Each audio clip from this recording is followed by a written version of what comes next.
Леуліктер 5-ші тарау. Егер біреу өзінің бір жайтқа байланысты көргені не білетіні туралы куәлік келтіруге антпен шақырған дауысты естіп, содан бас тартса, оның күнә жасағаны, ол айыпты болады. Немесе біреу кез келген арам нәрсемен, арам аңның не арам малдың өлігімен, не құжынаған арам мақұлықтардың өлігімен жанасса, тіпті осы жайт оған беймәлім болса да, ол бәрібір арамданып айыпты болады. Біреу адам денесінен бөлінетін қандай да болмасын, оны арамдайтын былғанышқа жанасса, тіпті осы жайт оған беймәлім болса да, сол туралы білгенде ол айыпты болады.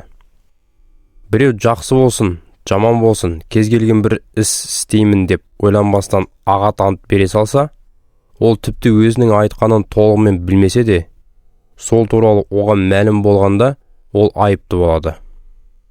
Егер адам осы айтылған жайттардың біреуіне сай айыпты бола қалса, ол өзінің қандай күнә жасағанын ашық мойындасын.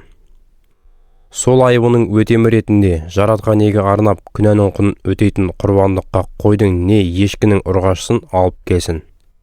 Осылайша діни қызметкер сол адамды жасаған күнәсінің арамдығынан тазартсын. Егер айыбының өтеміне қой ешкі шалуға адамның жағдайы көтермесе, онда 2 орман кептерін немесе 2 жас көгершінді жаратқан иеге алып келсін. Олардың біреуі күнәнің құнын өтейтін, екіншісі шалынып, түгелдей өртелетін құрбандықтарға арналады. Адам құрбандықтарын діни қызметкерге алып келсін. Діни қызметкер алдымен күнәнің құнын өтейтін құрбандықты ұсынып, құстың мойнын үзсін. Бірақ басын денесінен толығымен жұлып алмасын. Ол күнәнің құнын өтейтін құрбандықтың қанының біразын құрбандық үстелінің барлық жақтарына шашуы керек. Қанның қалған бөлігін құрбандық үстелінің түбіне қысып ағызсын. Бұл күнәнің құнын өтейтін құрбандық. Содан соң діни қызметкер екінші құсты ережеге сай құрбандыққа шалып, түгелдей өртеп жіберсін. Осылайша ол сол адамды жасаған күнәсінің арамдығынан тазартып, ол жаратқан иенің кешіріміне ие болады. Ал егер адамның 2 орман кептерін немесе 2 көгершінді әкелуге де жағдайы көтермесе, онда ол жасаған күнәсінің құнын өтейтін тарту ретінде пұттың 1/10 мөлшерде таңдаулы бидай ұнын алып келсін. Ол ұнына не зәйтүн майын, не хош иісті шайыр қоспауы керек. Себебі бұл күнәнің құнын өтейтін тарту. Адам оны діни қызметкерге алып келсін. Діни қызметкер оның бір уысын естелік бөлігі ретінде алып, жаратқан иеге өртелу арқылы ұсынылған басқа құрбандықтармен бірге құрбандық үстелінің үстінде түтетіп өртеп жіберсін. Бұл күнәнің құнын өтейтін тарту. Осылайша діни қызметкер адамды жасаған осындай күнәсінің арамдығынан тазартып, ол жаратқан иенің кешіріміне ие болады. Ал астық тартуы сияқты, осы тартудан қалған бөлігі де діни қызметкерге тиісті үлес болады. Жаратқан ие Мұсаға тағыдан нұсқау беріп былай деді: егер бір адам жаратқан иеге бағышталған келі нәрселерге қатысты абайсызда теріс қылық жасап күнәлі болса, ол соның айыбын өтейтін құрбандыққа жаратқан иеге арнап, отардан бір қошқар алып келсін.